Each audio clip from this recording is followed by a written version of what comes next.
মাননীয় সদস্যবৃন্দ, আমাকে তো আপনারাই তো আমাকে স্পিকার বানিয়েছেন। তো দর্শক হঠাৎ করে জামায়াতে ইসলামের সংসদ সদস্য এবং বিএনপি সংসদ সদস্যদের মধ্যে একটি গোলমাল সৃষ্টি হয়। তো বিষয়টি হইতেছে জয়পুরহাট একের সংসদ সদস্য ফজলুর রহমান। তো উনি বক্তব্য দেন সংসদের মধ্যে। তো ওনার বক্তব্য শুনে বিএনপির যে সংসদ সদস্যরা আছে ওনারা সবাই খেপে যান। তো একটা উত্তেজনার সৃষ্টি হয় সংসদের মধ্যে এবং আমাদের মাননীয় স্পিকার এই বিষয়টাকে নিয়ন্ত্রণে আনার জন্য পর্যাপ্ত পরিমাণ চেষ্টা করেছেন। তো চলুন আমরা ভিডিওটা দেখি। মাননীয় সদস্যবৃন্দ, মাননীয় বিরোধী দলের নেতা, আমি বলি তারপরে আপনি বলেন। মাননীয় সদস্যবৃন্দ,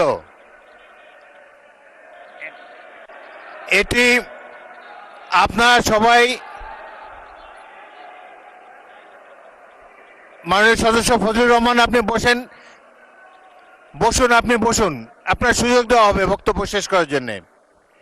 মাননীয় সংসদ সদস্যবৃন্দ, সারা জাতি দেখছে, লাইভ টেলিকাস্ট হচ্ছে, সবাই আপনারা নির্বাচিত সদস্য, এখানে সবাই জনগণের ভোটে নির্বাচিত সদস্য।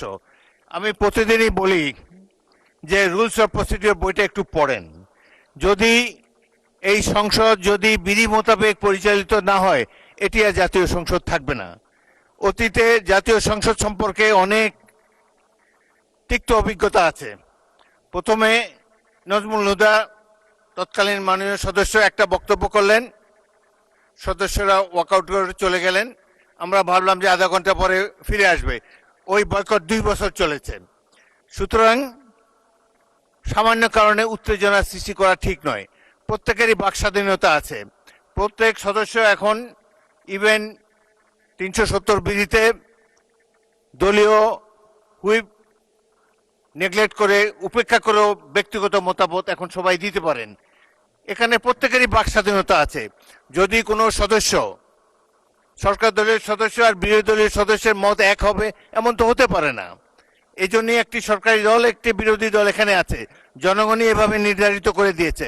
যদি সরকারি দলের কোনো সদস্য তার বক্তব্যে আপনাদের আপত্তি থাকে, আপনারা এরপরে তো plenty of time is there, আপনারা তার বিরুদ্ধে তিনি যা বলেছেন সেই যুক্তি খণ্ডন করুন।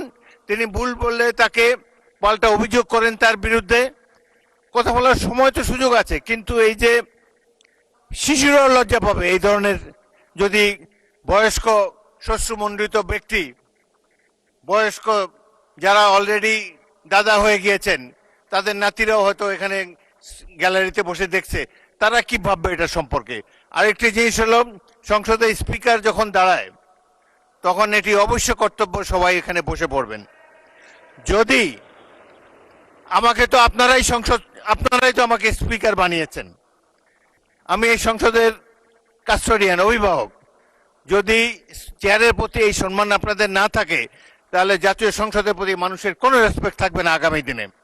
আপনারা বলতে পারেন freedom of speech is there, Fazlur Rahman সাহেব যা বলেছেন এরপরেই আপনাদের একজনকে টাইম দেব, প্রয়োজন হলে টাইম বাড়িয়ে দেব, তার যুক্তি খণ্ডন করুন।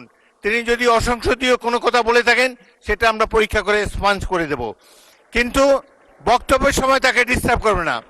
জনাব সদস্য ফজলুর রহমান, আপনি 3 মিনিটে আপনার বক্তব্য শেষ করেন, তারপর আমি বিরোধী দলের নেতার বক্তব্য শুনবো। আপনি শেষ করেন। 3 মিনিটস ফর ইউ। তো দর্শক এখানে বিষয়টা হইতেছে যে জামায়াতে ইসলামের যে সংসদ সদস্য উনি বক্তব্য দিয়েছেন, ওনার বক্তব্য শুনে বিএনপির যে সংসদ সদস্যরা আছে ওনারা উত্তেজিত হয়ে গেছে। তো উনাদের মনের মতন বক্তব্যটা হয় নাই, উনি যে বক্তব্যটা দিছে। তো এতে করে খেপে গেছে বিএনপি সংসদ সদস্যরা। আর এখানে স্পিকার যথেষ্ট পরিমাণে চেষ্টা করেছেন এই বিষয়টাকে কন্ট্রোল করার জন্য এবং সংসদটাকে স্থিতিশীল রাখার জন্য। তো এখানে আরেকটা বিষয় স্পিকার সাহেব উল্লেখ করেছেন যে আপনারা এই বয়সে এরকম করতেছেন, সংসদের মধ্যে উত্তেজিত হইতেছেন। তো এই বিষয়টা যদি দেখে, এই সিনটা যদি বাচ্চারা দেখে, তারাও লজ্জিত হবে।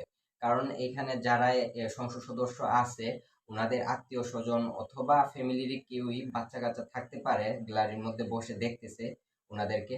তো এইরকম আচরণ যদি দেখে তাহলে বাচ্চারা লজ্জা পাবে। তো এই বিষয়টা এখানে বুঝাইছে স্পিকার।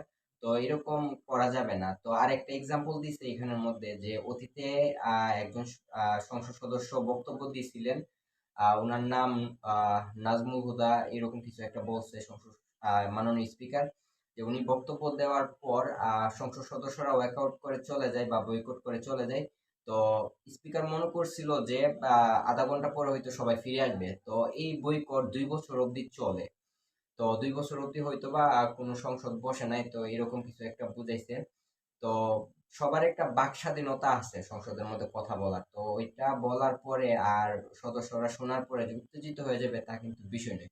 তো স্পিকার বলছে এখানে যে আপনারা উত্তেজিত হবেন না, যদি আপনাদের বক্তব্য ভালো না লাগে বা আপনাদের যদি মনের মতো না হয় তাহলে এখানে অভিযোগ দেওয়ার মতন একটা ওয়ে আছে, আপনারা অভিযোগ দিবেন, তবুও উত্তেজিত হবেন না এবং সংসদের যে একটা শান্তি শৃঙ্খলা পরিবেশ আছে ওইটাকে নষ্ট করবেন না।